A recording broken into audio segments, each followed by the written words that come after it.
কোকৰাঝাৰৰ কাৰ্যকৰ্তা বহুত বহুত ধন্যবাদ।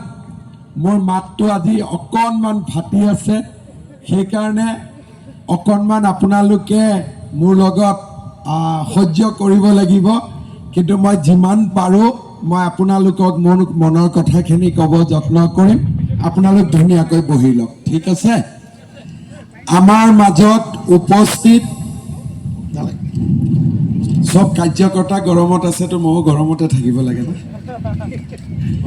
আমাৰ মাজত উপস্থিত ভাৰতীয় জনতা পাৰ্টিৰ সন্মানীয় সভাপতি দিলীপ শইকীয়া ডাঙৰীয়া, মন্ত্ৰী অশোক সিংঘাল ডাঙৰীয়া, দীপ্লুৰঞ্জন শৰ্মা ডাঙৰীয়া, আমাৰ জিলা সভাপতি গোসাই বসুমতাৰী ডাঙৰীয়া, বনেন্দ্ৰ মুছাহৰী ডাঙৰীয়া, অৰূপ দে ডাঙৰীয়া, সজল সিংহা ডাঙৰীয়া, ৰাজীৱ ব্ৰহ্ম ডাঙৰীয়া, অশ্বিনী ৰায় চৰকাৰ ডাঙৰীয়া, হৰেণ দেউৰী ডাঙৰীয়া, ভাৰতী দৈমাৰী ডাঙৰীয়ানী, বিভিন্ন MCLA সমষ্টিৰ পৰা অহা আমাৰ কাৰ্যকৰ্তাসকল, আই মাতৃসকল আৰু যুৱক যুৱতী বন্ধু বান্ধৱীসকল, মই কোকৰাঝাৰত বহুতবাৰ আহিছোঁ।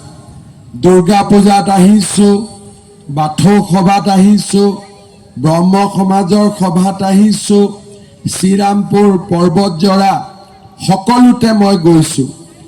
কিন্তু মই জীৱনতো ভাবা নাছিলোঁ যে বিজেপিৰ ইমান ডাঙৰ মিটিং হ'ব পাৰে বুলি। মই সদায় ভাবিছিলোঁ যে ৰাজহুৱা সভা হ'ব পাৰে, কিন্তু বিজেপিৰ ইমান ডাঙৰ সভা হ'ব নোৱাৰে। আজি মই সঁচাকৈয়ে কিমান আনন্দিত মই নিজে বুজাব নোৱাৰোঁ। ইয়াত আপোনালোকে বিজেপিৰ বেনাৰত আহি আজি ইমান ডাঙৰ সভা কৰিছে, মোক লিষ্ট দিছে যে আমাৰ ইয়াত 10,000 কাৰ্যকৰ্তা আছে আৰু দিলীপ শইকীয়া ডাঙৰীয়াই আপোনালোকক এজন এজনকৈ থিয় হ'ব দিছে, সমষ্টি হিচাপত আপোনালোকে উঠিছে আৰু আপোনালোকে প্ৰমাণ কৰিছে যে বিজেপি কিমান শক্তিশালী। মই মাত্ৰ 4-5টা সমষ্টিক আকৌ এবাৰ উঠিব ক'ম, গোটেইকেইটাক উঠিব ক'লে সময় লাগিব।